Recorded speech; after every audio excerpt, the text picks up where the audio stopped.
Hello everyone and welcome back to another of my videos. Today we're going to be comparing the Snowstorm JgTig with the 10.5 to the normal JgTig with the 8.8. And just to let you guys know before anything continues, the Snowstorm JgTig and the 8.8 JgTig are exactly the same. There's not one difference. The only reason they look different here is because I'm comparing the two different guns. The Scorpion G and the Ferdinand we will also be comparing.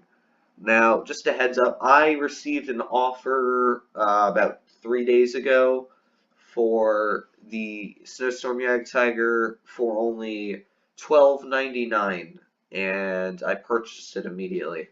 If you do get this offer, you should get it, and I have seen a fair number of them on the battlefield after that. Probably about maybe one or two every 10 games, so they're actually very common because they have been popping up. So if you have received that offer, don't hesitate, because this tank, after some short gameplay, is very strong in the right situation. But now looking at these stats, you can see that the Snowstorm JgTig with the 10.5 has a very, very good 3,155 damage per minute. And the 8.8 has 3.2k, which is also pretty good, but those are almost neck and neck on damage per minute. You're not going to find a difference. The Scorpion G has 2848, which is a little bit less, maybe about 400 less. And the Ferdinand is even a little less, but it does have more armor than the Scorpion, so it does make up. The penetration is very good on the JgTig at being 225. And its APCR being 285 can pretty much go through anything in front of it. And its APCR shell velocity is 1375, making it very fast. The normal 8.8 has 203 pen, and its APCR goes to 237, which makes it pretty decent. And the shell velocity only goes to 1250. However, the Retinal Scorpion G, actually, which is funny, it has the Kanonen gun, so I was thinking maybe they're going to release the Kanonen tank. But ignoring that, it has 246 pen, which is very, very good for a tank destroyer, and its APCR does 311, so you're getting through everything you aim at. The Ferdinand is exactly the same as the Scorpion gun, so I'm not going to pull that up. The shell velocity is actually faster in the 10.5 than all the other tanks. The aiming time is only 2.17 in the 10.5, which is good, but it's still no match for the other 8.8 gun. And the Scorpion G just completely takes everything out of the competition with its 1.72. The Ferdinand does stay in the back with only 2.26. The Dispersion is also almost exactly the same across all of the tanks, except for the Ferdinand, again, for some reason falling a little behind. The depression on the JgTig is 7 degrees, which is pretty good. The Ferdinand actually has 8, which is great. And the Scorpion G has 6 degrees, but that's not too much of an issue because you're usually going to be sitting in the back of the map picking off enemy vehicles. The JgTig also has 20 degrees of turret traverse or gun mantlet. The Scorpion G has 360 degrees. It's a fully rotational turret. It is not like the grill. And the Ferdinand actually has pretty good 30 degrees. The forward speed, also very surprising, goes 38, which is much faster than you'd think it goes. But its backward speed is a bit slower, at only 12. The Retinal Scorpion G goes 55 forward, which is pretty fast, and it goes 20 backwards, but you have to be aware that when you're backing up, it only has 30 hull armor, as you can see down here. And now when you're looking at the Ferdinand, you can see that it only goes 30, which isn't crazy fast, and it only goes 10 backwards, so it's really going to be struggling backing up when there's a medium tank like a CDC shooting at it.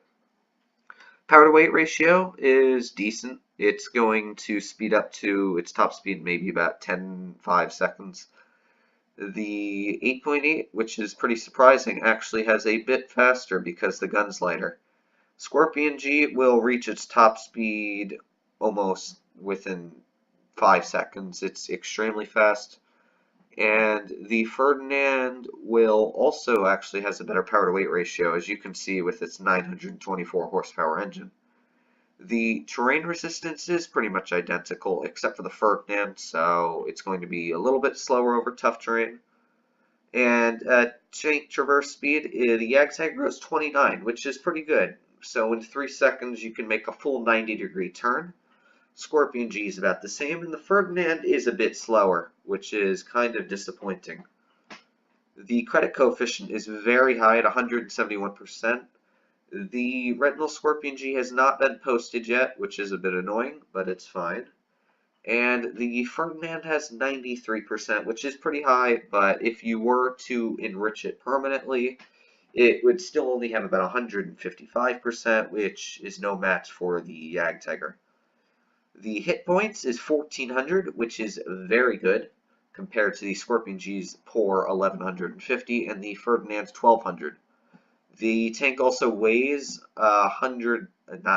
70 tons, which is very good for ramming compared to the Scorpion, which actually does weigh a decent amount for how lightly armored it is at 42, and the Ferdinand 66. Hull armor, don't get tricked by this 250.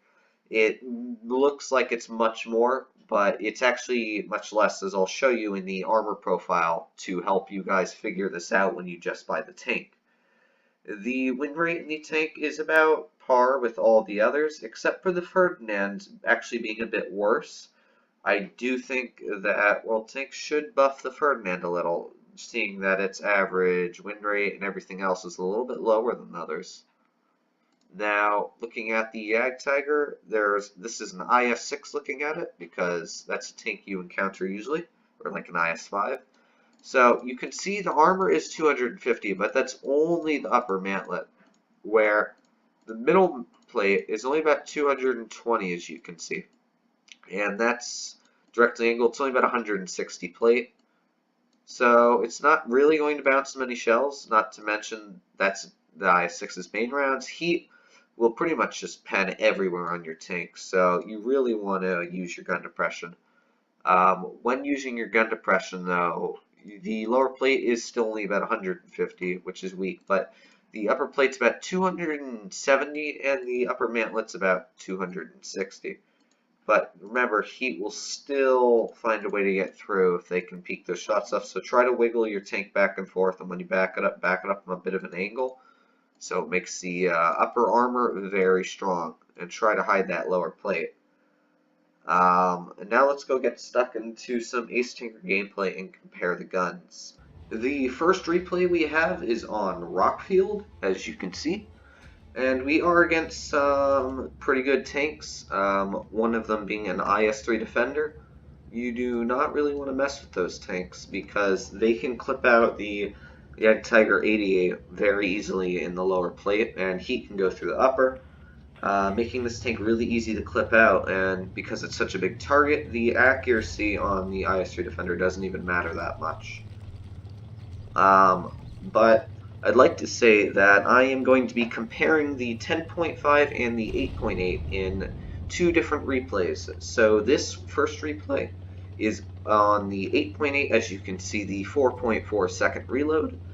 And this gun is pretty good, and I do like that running the 8.8 on the JgTig 88 is more fitting than running the 10.5 just because it doesn't really match the name of the tank.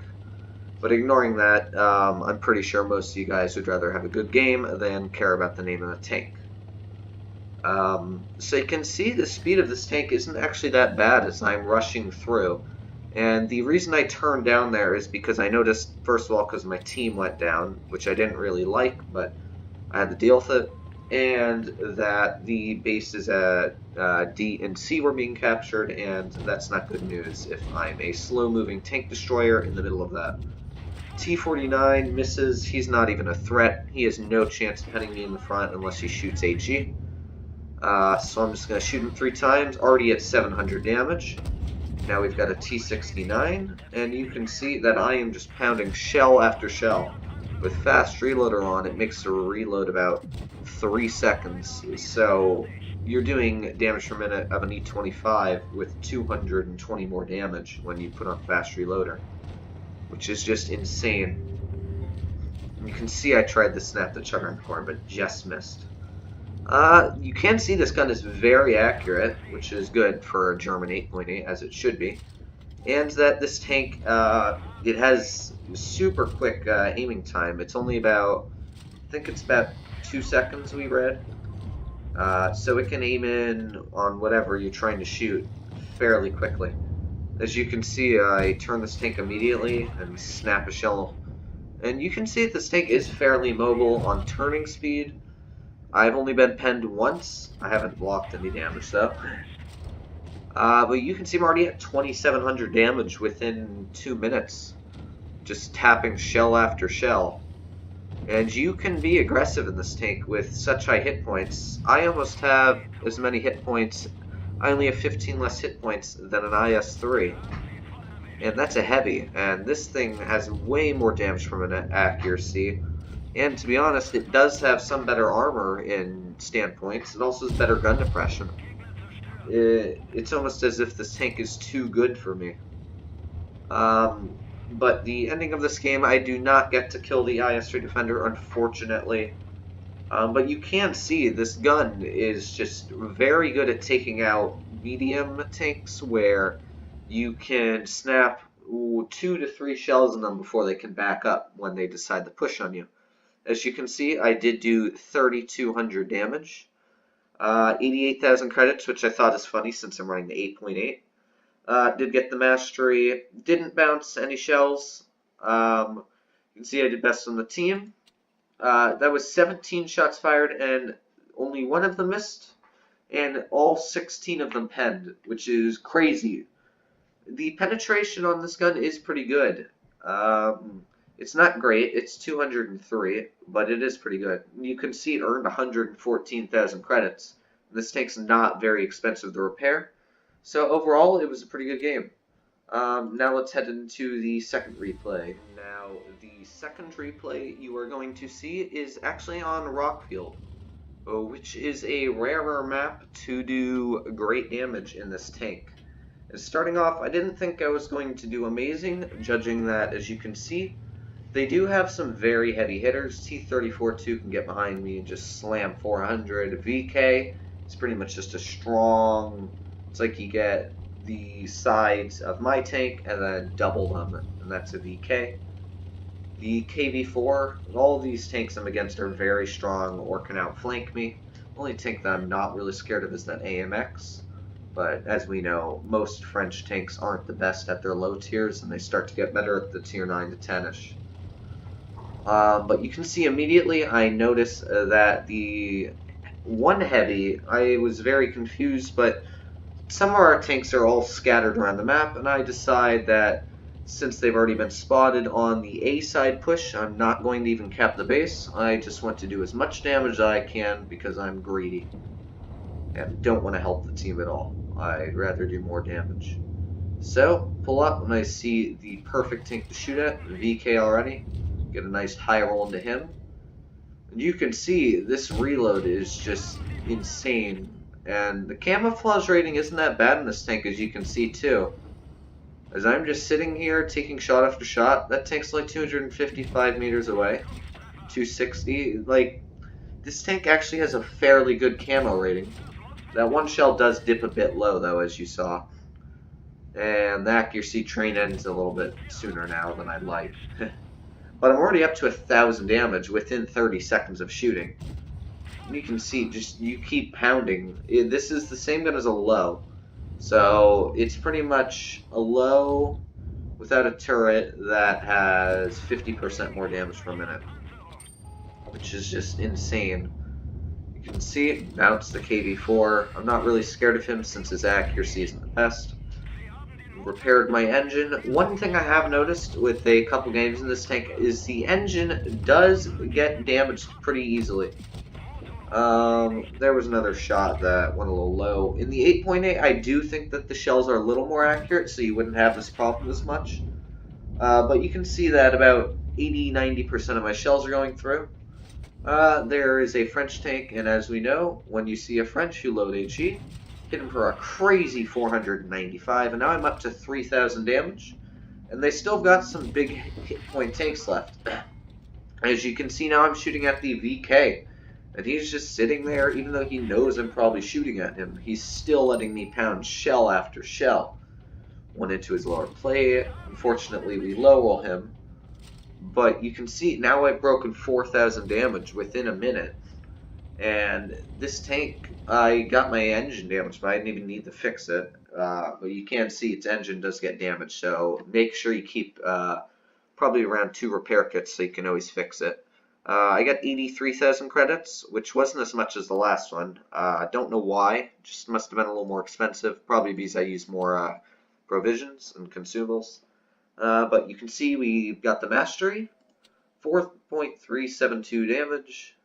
Always best on the team. 16 shots fired, so 15 out of 15 penned, so it's pretty much like the 8.8, just add an extra 100 damage.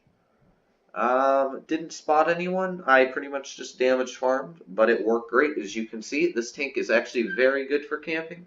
Earned 125,000 credits. It was just ammunition that cost more. We'll say that the ammunition on the JgTig 88, I think, does cost quite a bit more, as I will check right now for you. On the 8.8, the pen is 213 because I am running pen buff, and the standard ammunition is 252, and APCR is 3600. For the other gun, the ammunition cost is 1,030, which is a big difference in 4,000. So you can see it that the one gun is a little more expensive. So if you do want to save a couple, maybe 10,000 credits a game, do not run the bigger gun because you will do better on credit earning wise in the smaller gun, as you saw in the other game. So picking which gun to choose, I do actually like the 10.5 better. Not only does it look better because it's longer and it actually fits the look of the tank, but it also does more damage and it has pretty much the exact same damage per minute. Its pen is also higher and its dispersion is pretty good. It's pretty much just a better version of the 8.8 that Wargaming tried to give players that had troubles keeping up with the new tanks that came out.